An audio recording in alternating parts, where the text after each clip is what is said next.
இனியவே இன்று நேயர்களுக்கு ஸ்ரீவர்மா மருத்துவமனையிலிருந்து மருத்துவர் ஜெயரூபாவின் அன்பான காலை வணக்கம்.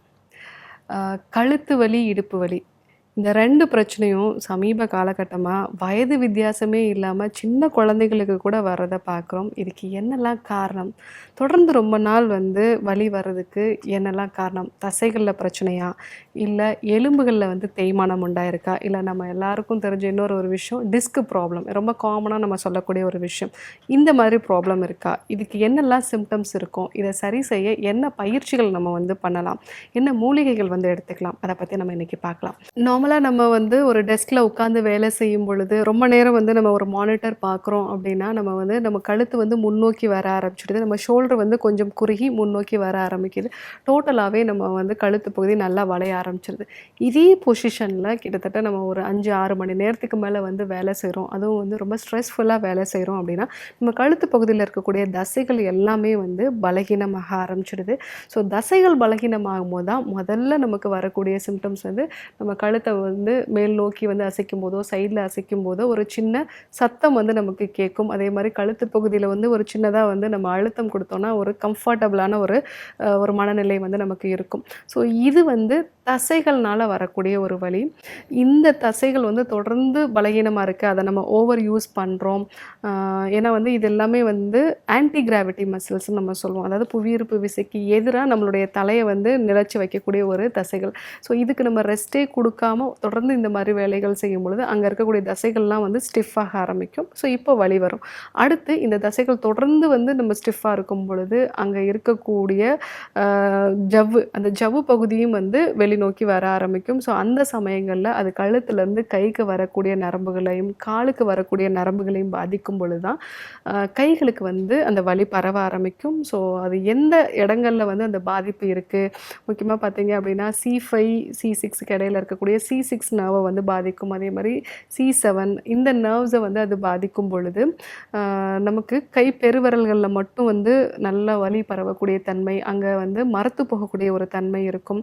ஸோ அதே மாரி C7 அந்த நரம்பு பாதிக்கும் பொழுது, நடுவிரல்ல அதிகமா பாதிப்பு இருக்கும். C8 நரம்பு பாதிக்கும்போது, சுண்டு விரல்ல நமக்கு மரத்து போகக்கூடிய தன்மை இருக்கும். ஸோ இந்த மாதிரி நமக்கு எந்த இடத்துல பாதிப்பு இருக்கோ, அதை பொறுத்து அதனுடைய சிம்ப்டம்ஸும் மாறுபடும். இது இல்லாம வயதானவர்களுக்கு அந்த எலும்பு தேய்மானம் அடைஞ்சு, அதில சின்ன சின்ன ஒரு செதில் எலும்புகள், அதாவது ஸ்பர்ன்னு நம்ம சொல்லுவோம். இந்த மாரி எலும்புகள் உருவாகிறதுனாலயும், அது கழுத்திலிருந்து வரக்கூடிய தண்டுவட நரம்புகள பாதிக்கும்போது, கால் மரத்து போறது, அதே மாரி கைகள்ல மரத்து போறது, கையில சரியான கிரிப் இல்லாம இருக்கிறது. ஏதாவது ஒரு டம்ளர் எடுக்குறாங்க அப்படின்னா, கீழ விட்டுடுவாங்க.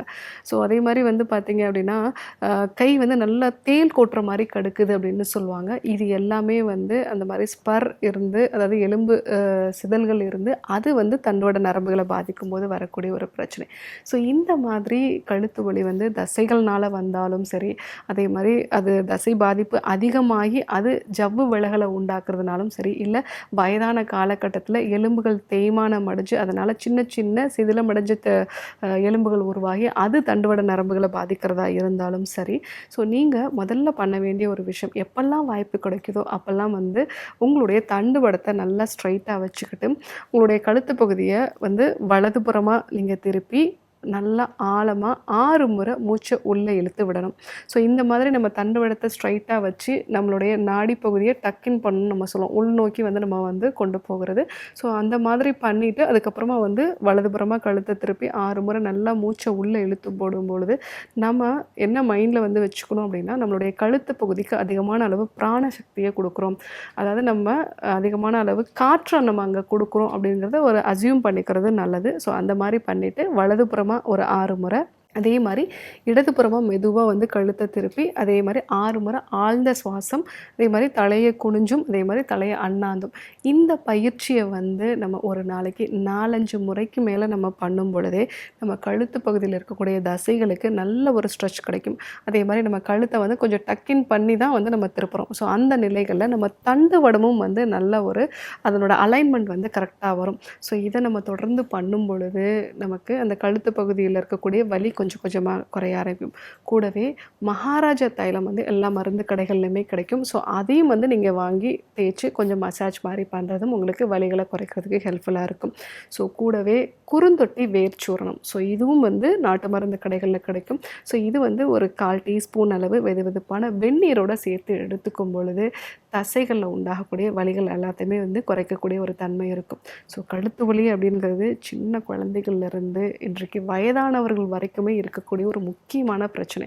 இதற்கு எளிமையான ஒரு பயிற்சி மூலமாக எப்படி சரி செய்கிறது, அது மட்டும் இல்லாமல் சிம்டம்ஸை வச்சு எங்கே பாதிப்பு இருக்குது அப்படிங்கிறதையும் பற்றி நம்ம இன்றைக்கி தெரிஞ்சுக்கிட்டோம். இதை சரி செய்கிறதுக்கு மகாராஜா தைலம் அதே மாதிரி குறுந்தொட்டி வேர் சூர்ணத்தை பயன்படுத்துறதை பற்றியும் நம்ம தெரிஞ்சுக்கிட்டோம். இதே போன்று ஒரு நல்ல தகவலோடு உங்களை சந்திக்கிறோம். நன்றி, வணக்கம்.